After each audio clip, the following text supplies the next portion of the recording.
नमस्कार, कैसे हैं आप सभी। आशा करता हूं कि स्वस्थ और मस्त होंगे। तो आज की वीडियो में हम बात करने वाले हैं Madhya Pradesh hospital assistant recruitment 2026 के बारे में।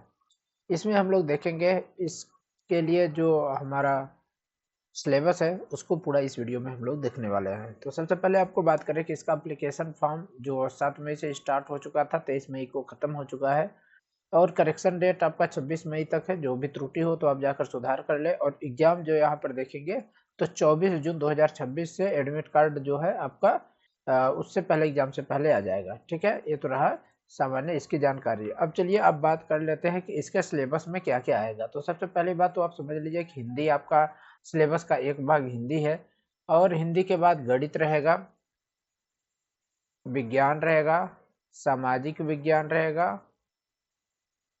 और बात करें तो अंग्रेजी रहेगा। ये हमारे 5 सब्जेक्ट इसमें रहेंगे। ठीक है, तो हम बात कर सकते हैं कि हमारा जो 10वीं का सिलेबस है वही हमारा इसमें आएगा, 10वीं के सिलेबस के हिसाब से ही। अब देखते हैं इसमें कि हमारा हिंदी से क्या क्या चीज़ आएगा। तो एक एक करके हम लोग देखते हैं। वीडियो थोड़ा सा लंबा हो सकता है तो आप लोग वीडियो में लास्ट तक बने रहिएगा, क्योंकि आप इस वीडियो के बाद आपको अपना सिलेबस बढ़िया तरीके से मालूम हो जाएगा। और इसमें महत्वपूर्ण बात यह है कि आप वीडियो को जब भी देखें तो कोशिश करिए कि रफ पेन लेकर के, या फिर ऐसे भी अगर आप देख रहे हैं तो बहुत ध्यान से देखिएगा, क्योंकि इसमें अगर आप एक बार सिलेबस समझ जाते हैं उसके बाद आपको अपना पढ़ाई करने में आसानी होगी।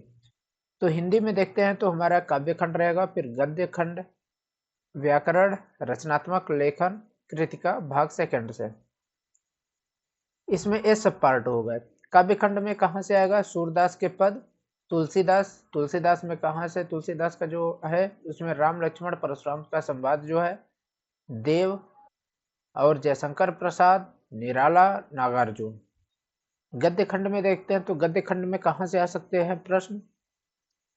स्वयं प्रकाश, इनका जो नेताजी का चश्मा है वहां से, राम वृक्ष बेनीपुरी, बाल गोविंद भगत, यशपाल के लखनवी अंदाज, मन्नू भंडारी के एक कहानी अभी, यहाँ से गद्य खंड आपका बनेगा। डायरेक्ट बोल रहा है कि भाई इतना इतना आप रेडी करके रखो, क्योंकि यह जो जो चीज बता रहा है वहीं से आपका क्वेश्चन बनेगा।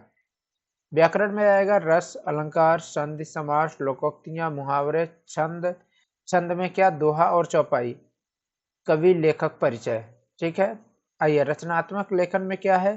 पत्र लेखन, निबंध, अपठित गद्यांश। इससे आपसे पूछ देगा कि भाई पत्र लेखन में क्या क्या चीज होता है, निबंध में क्या क्या, तो उसके बारे में पूछ सकता है। ठीक है, कृतिका में देखते हैं क्या क्या है। माता का आंचल, जार्ज पंचम की नाक, साना साना हाथ जोड़ी।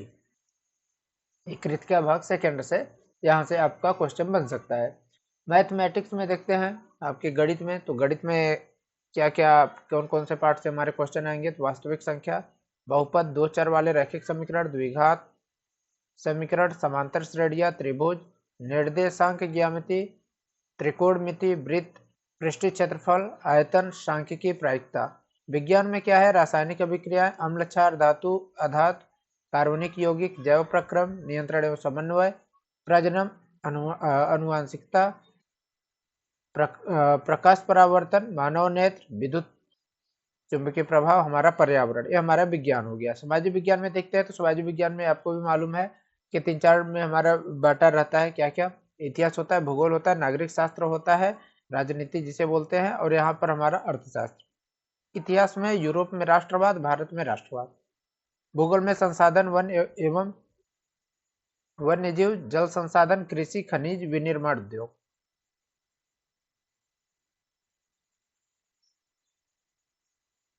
राजनीति में बात करें, सत्ता की साझेदारी, संघवाद, जाति, धर्म, लोकतंत्र। अर्थशास्त्र में बात करें, विकास, भारतीय अर्थव्यवस्था, मुद्रा, साख, वैश्वीकरण। अब इंग्लिश की ओर आते हैं तो इंग्लिश में हमारा जो टॉपिक दिया गया है क्या है? फर्स्ट फ्लाइट, इसके बाद फुटप्रिंट विदाउट फीट, ग्रामर से आपके टेंस, मॉडल्स, डिटर माइनर्स। इसके बाद राइटिंग में आपके लेटर और एसे। तो ये रहा इसका आपका सिलेबस। ठीक है, और आशा करता हूँ कि आप इस सिलेबस के माध्यम से अपनी पढ़ाई करेंगे और अच्छी तरीके से आप अपना सिलेबस कंप्लीट करिए, क्योंकि इसके लिए डायरेक्ट फर्स्ट टाइम में तो आपको भी मालूम हो जाएगा कि क्या क्या हमारा सिलेबस है। आप अपना सिलेबस बढ़िया से तैयार करेंगे तो यही से आपके क्वेश्चन बनने वाले हैं, क्योंकि आपके जो सिलेबस है यहाँ पर डायरेक्ट बता दिया गया कि भाई काव्य खंड में जाओगे तो ये चीज़ आपको पढ़ना है, गद्य खंड में जाओगे तो ये चीज़ पढ़ना है, सब चीज़ के बारे में बढ़िया से आपको बता दिया गया है। तो आप अपने तैयारी के लिए, अपने परीक्षा के लिए अपनी तैयारी स्टार्ट कर दीजिए। ठीक है, आशा करता हूँ कि आप सभी को सिलेबस समझ में आ गया होगा। फटाफट तैयारी में लग जाइए क्योंकि अगले महीने आपका पेपर है। धन्यवाद।